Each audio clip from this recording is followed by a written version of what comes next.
해도 너무한다. 지금 11차례인가요? 13차례인가요? 벌써.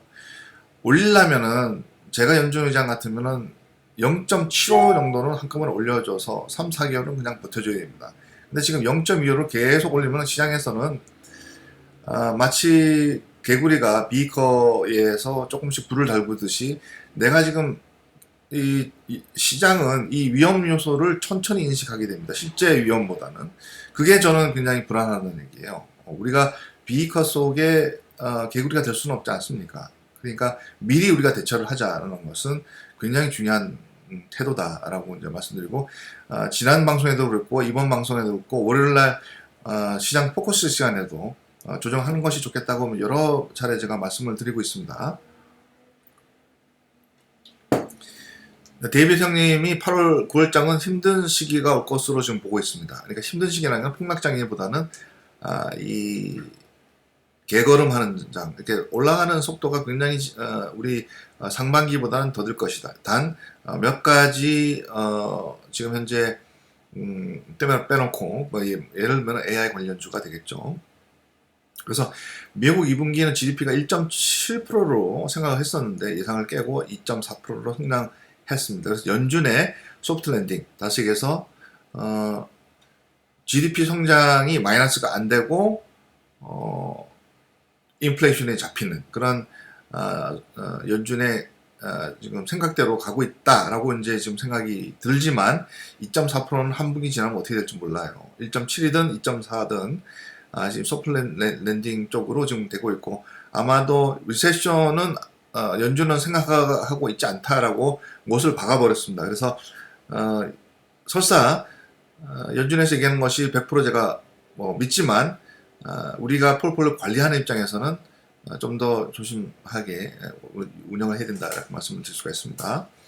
연준은 경제 성장에는 인플레이션이 따르게 되어 있으나 지나치게 높다고 이제 평가를 하는 거죠. 기준금리가 5.25에서 5.5% 이상 하고 9월에 또 한 차례 더 올라갈 수 있다라고 얘기를 했기 때문에 사실 6%대 진입일 가능성이 훨씬 더 커지는 거죠. 사실 기준금리가 6%는 여러분 상상 이상으로 시장에서는 굉장히 괴로운 일이 많이 발생이 될 수밖에 없습니다. 다시 한번 여러분한테 경고합니다. 시장 못 받아들입니다. 6% 이상이 되면은. 그 다음에 30년 은행 모기지가 7% 이상이 되면 사람들 집 안 삽니다. 예, 그건 확실한 거예요. 예, 지금 현재로서는. 1년도 안 돼서 0%에서 1년 지나서 바로 이렇게 되어버리면은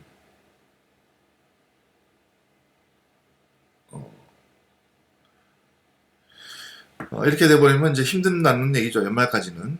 그래서 또 이제 컨퍼런스 콜이 곧 있다고 하네요. 그래서 5.2% 이상이 될 9월 달에는 좀 힘들다. 그래서 이제 8, 9월 달에는 7월 달에는 상승장입니다만 항상 그래 왔듯이 지금 그렇게 되고 있어요. 8월 달, 9월 달은 좀 지지분진한 현상, 또는 이렇게 좀 마이너스 되는 게 플러스보다 많은 장, 그렇게 이제 좀 생각을 하고 있거든요, 저희는. 그래서 경제 성장 둔화는 확실시 됩니다. 이번이 끝이 아닌 9월 이후 또 인상이 발생 관련 그 주요 기업들의 실적 발표와 모닝콜 발표에서 거시경제가 불안감이 조금이라도 내비쳐서 실적이 안 좋아진다라고 봤을 때 동반 하락장이 올 수가 있습니다. 그거는 이제 지금은 아니지만 7월 지나서 9월달 실적 발표가 나오기 시작하는 점, 8월달 중후반 그때 아마 만약에 리딩 그룹에서 실적이 예상 실적을 상회하지 않고 좀 줄어들었다라는 그 인더스트리는 줄여야 됩니다. 그때 그 전에 저희가 이제 저희 방송에서 이제 알 수 있는 내용, 그다음에 예상치를 항상 뽑아드리는데 그때 이제 저희가 말씀을 좀 드릴까 합니다. 이번 주 개인 및 기업 부채는 증가되겠죠. 크레딧 카드 이자율 증가하고 주택 모기지는 20년 만에 최대폭으로 상승하고 있는 것은 아주 그 다음에 EPS가 하락 중인 작년에 비해서 좀 하락세에 있는 것입니다. 근데 당장 숏텀으로는 주가가 올라가더라도 굉장히 조심해서 투자를 해야 된다라고 생각이 듭니다. 이거는 저희 예상치이기 때문에 이게 딱 맞지는 않을 수도 있어요. 하지만 예상치는 지금 벌써 어, 벌써 이제 2분기가 지났기 때문에 조금의 변동성이 있어도 방향은 것이라고 저는 보거든요. ABB 작년에 비해서 많이 떨어지고 있습니다. 캄캐스트도 작년에 비해서 좀 조금 떨어지고 있어요. 인텔도 지금 발표가 됐고 될 텐데 전체 1년 예상치가 좀 떨어져 있어서 이번에 예상치가 설사 잘 나온다고 해도 이거는 투자하는 것에 대해서 저는 사실 좀 추천드리고 싶지 않아요. 이런 거는 좀 멀리 해둘 필요가 있습니다. 당분간은. 그 다음에 뭐 폭등을 하든 폭락을 하든 인텔의 펀더멘털은 좋지 않다라고 이제 평가를 합니다. 버드와이저는 이제 그 마케팅이 잘못된 거죠. 그래서 저도 이제 버드와이저는 안 먹습니다. 그 다음에 NOC도 좀 떨어지고 있고 포드도 지금 작년에 비해서 실적이 좀 상향세에 있습니다. 그 다음에 이제 사우스웨스트 에어라인도 작년에 비해서 실적이 떨어져 있어서 피해야 되는 것 중에 하나입니다. 솜도 작년에 비해서 많이 떨어졌죠. 이제 연말 되면 좀 역전이 될 수가 있으니까 이런 기회가 될 수가 있는 거죠.